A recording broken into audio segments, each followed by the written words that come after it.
Welcome. Tonight's story drifts in softly like something half remembered, finally stepping back into the light. Part 1. The birthday note. At my birthday dinner, my daughter slipped me a note that said, "Call 911. I still remember how everything around me seemed to freeze, the clinking of forks against plates, the soft hum of conversation, the candlelight flickering over the wine glasses. It all blurred the moment my fingers touched that small folded paper she passed beneath the tablecloth. Just hours earlier, I was humming to myself in the kitchen, arranging the cake stand and telling myself this birthday would be simple, peaceful, uneventful. I'd gotten tired of drama after the divorce, after the custody mess, after the restraining order that was never fully enforced. All I wanted was a quiet evening with people who claimed to love me. And most importantly, with Lily, my daughter, my world. She had picked out my earrings that morning, whispering, "You look so pretty, Mommy," and I believed her. I let her choose the flavor of the cake to lemon poppy seed, her favorite, and dressed her in the little blue dress I bought last spring. She looked like something out of a picture book, with her neat braids and white sandals. When Jason arrived uninvited, as usual, I told myself to breathe. He walked in with that same smug smile and a bottle of wine, pretending this was all part of the happy co-parenting fairy tale he liked to spin for others. I didn't make a scene, not in front of Lily. He kissed her on the forehead and said, "You keeping Mommy in line?" She laughed. I didn't. My brother Ben gave me a look, the one that said, "Want me to throw him out?" And I shook my head. Let it go. Just get through dinner. The table was full. My aunt, my two cousins, Ben and his wife, even my boss, Sarah, who brought a gift bag and a too big smile. Everyone kept commenting on how grown-up Lily looked, how polite she was, how lucky I was to have such a sweet little girl. I kept smiling, but under it all, I was watching Jason. He was drinking fast, laughing loud, trying too hard to be part of everything. And Lily? Lily was quiet. Too quiet. She wasn't eating. She wasn't laughing. She kept looking at me, then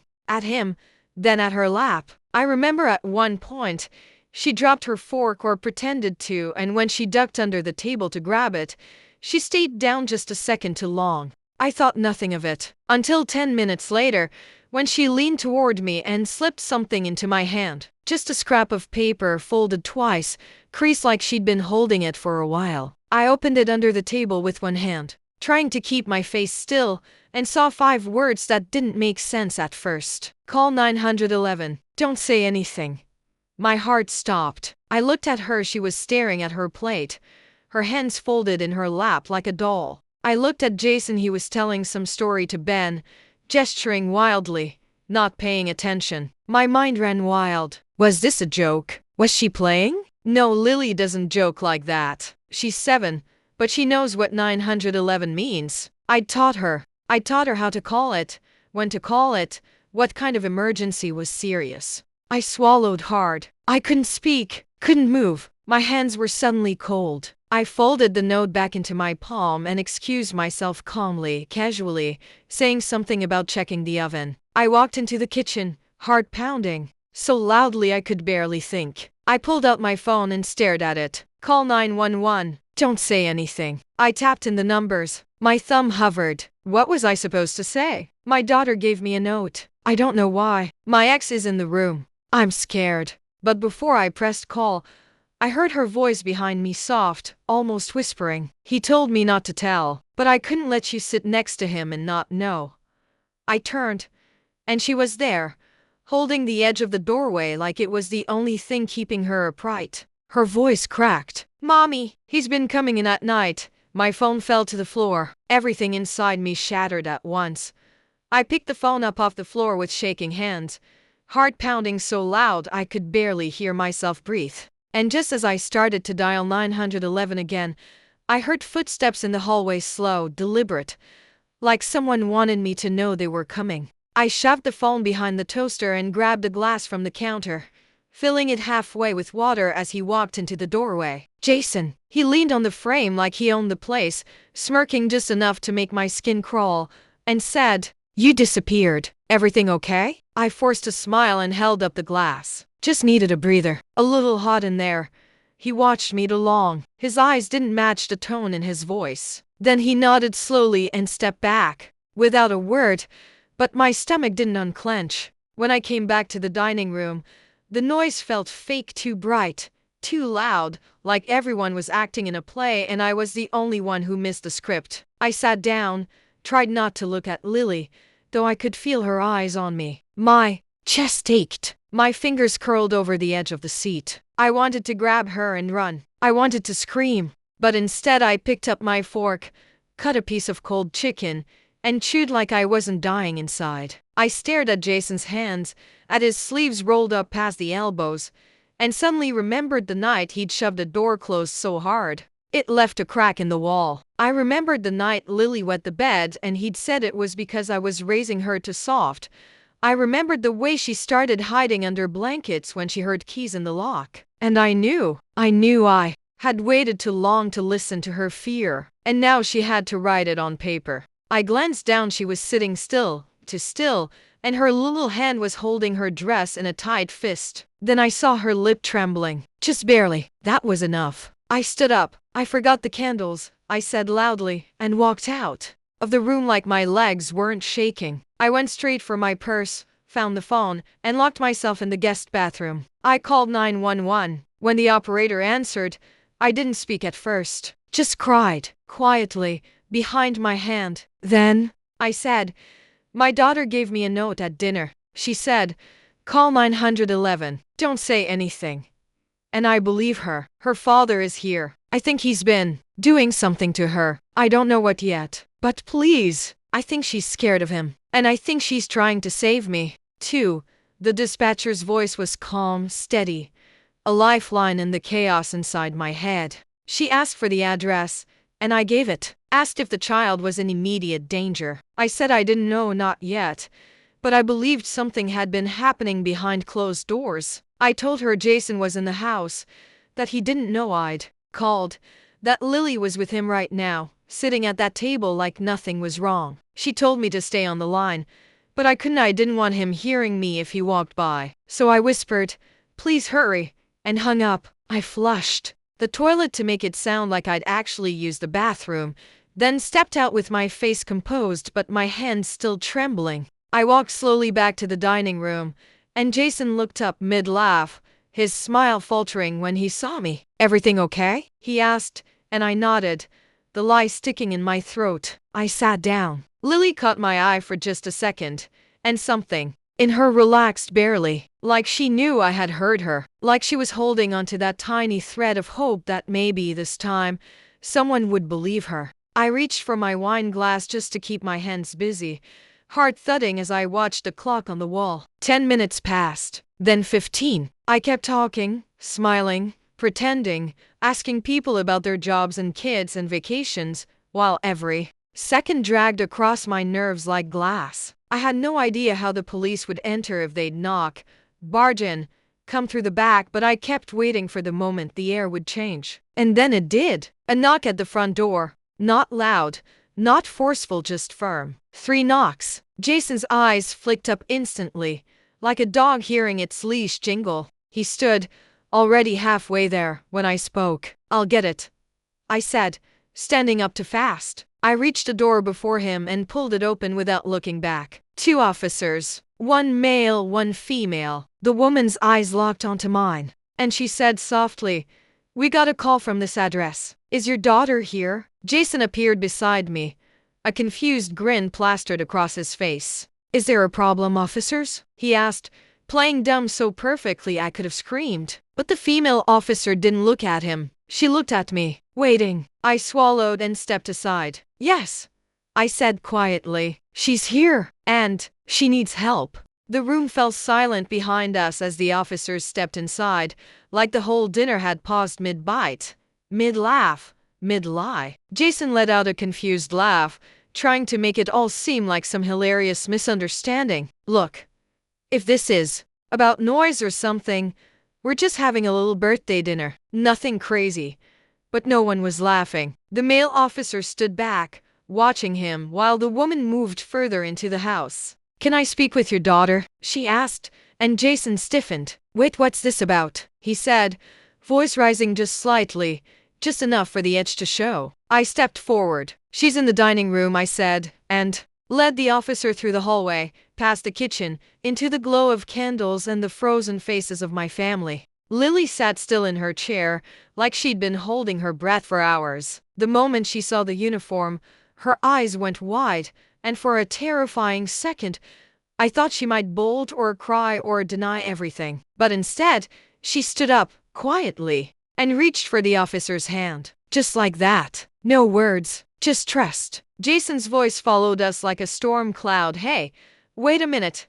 Where are you going? She's my kid too." But the officer didn't stop. She knelt down beside Lily and asked in the gentlest voice I've ever heard, "Sweetheart, do you want to come talk to me? Just you and me, okay?" Lily nodded. My knees almost gave out. The male officer kept Jason back, still calm but with a hand hovering near his belt, and I saw Jason's face twist, not in fear, not in shame, but in calculation, like a man watching his leverage vanish. I wanted to scream, to slap him, to tell the whole table what had been going on behind closed doors, behind bedtime stories and playdates and custody exchanges. But I didn't have to. Lily had already said everything that mattered in 5 words. "Call 911. Don't say anything." The rest came in pieces to the officer, to the social worker who arrived an hour later, to the detective who took my statement, but that note was the spark that lit everything. The guests began to leave in awkward clusters,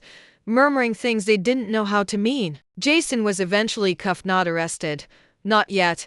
Just detained for questioning, but I saw his face when he realized the control was slipping, and it was the first time I saw fear in his eyes instead of in Lily's. The cake sat untouched. The candles never got lit. But when Lily came home that night, hours later, with her social worker's hand in hers and her face exhausted, but finally at peace, she walked straight into my arms and whispered, "You heard me," and I whispered back, "Always." Sometimes the truth doesn't scream, it's whispered on a piece of paper, passed beneath the table. But if you're paying attention, it can save a life. In the next part, what happened after dinner proves that saying nothing was never the same as doing nothing. Part 2. The life after. Lily fell asleep on the couch that night, still in her party dress, her small hand clutched around the stuffed bear she hadn't let go of since the officer gave it to her. I sat beside her, barely breathing, the silence of the house louder than anything we'd heard all evening. Jason was gone. Not just from the room, from our lives, if there was any justice left in the system. They said it would take time, that allegations like this require careful investigation, but they also said I did the right thing, that she was safe now, that I had acted fast. Fast. That word echoed in my head like a joke, because nothing about this felt fast. It felt like I had been sleepwalking for years, ignoring every instinct, every quiet signal from my own daughter, pretending that because he didn't hit, it wasn't harm. But harm comes in silence too, in manipulation, in shadows, and I had let it happen under my roof. I looked at Lily's face, peaceful now. The lines of tension finally softened, and I made a vow right then, in the dark, with only the sound of her breath to anchor me. Never again. No more excuses. No more blind eyes. The next few days blurred into interviews, appointments, phone calls from people who suddenly remembered my number, neighbors who suddenly wanted to check in, and family members who weren't sure what to believe. My mother, of course, said it must be a misunderstanding. Jason's always been so charming, she said. Maybe Lily's confused. Kids are dramatic. I didn't respond. I just hung up. I'd spent too long listening to voices like hers. Voices that wanted peace at the expense of truth. But Lily's truth was louder now. It lived in the way she started talking more, drawing again, sleeping through the night without wetting the bed. And still, she never asked about him. Not once. Not even when the detective called to update me that they'd found evidence photos on a locked device Jason thought he'd erased. That was the day I threw out the last picture of him in the house. We didn't need it. I never told Lily what they found. I didn't need to. She already knew. She'd carried that knowledge like a weight too big for her shoulders, and still had the strength to protect me from it. That thought broke me more than anything else. She was seven, And she warned me, saved me, not the other way around. When the trials started, we were ready. Her testimony was recorded in a safe room with kind faces and soft toys, and I sat behind the glass, hands clenched, as she told the truth with a steady voice and tireless eyes. They asked me how I prepared her, how I kept her strong, and I wanted to laugh. She had always been strong. I was the one who finally caught up. When the verdict came guilty on multiple counts, I didn't cheer, didn't cry, didn't collapse. I just turned to Lily and said, "We can go home now."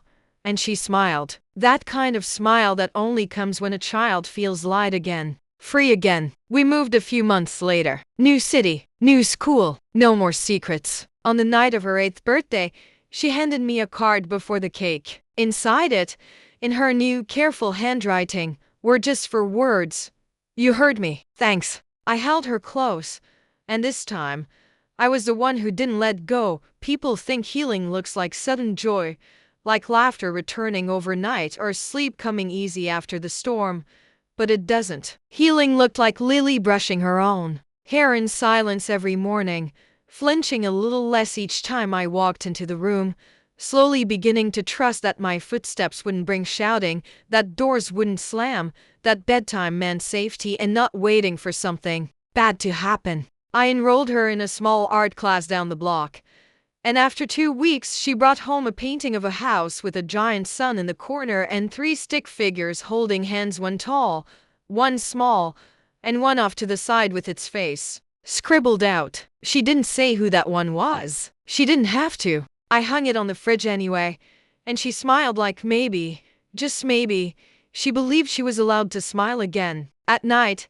we read new books. Books where the bad guys get caught, where the smart little girl is always believed, where moms don't ignore the signs. I caught her once mouthing the words as I read, her lips moving ahead of mine like she already knew the endings now. One day she came home with a paper crown from school and wore it for hours, sitting on the couch like a tiny queen, and when I asked if she was pretending something, she said, "I'm just being the boss today."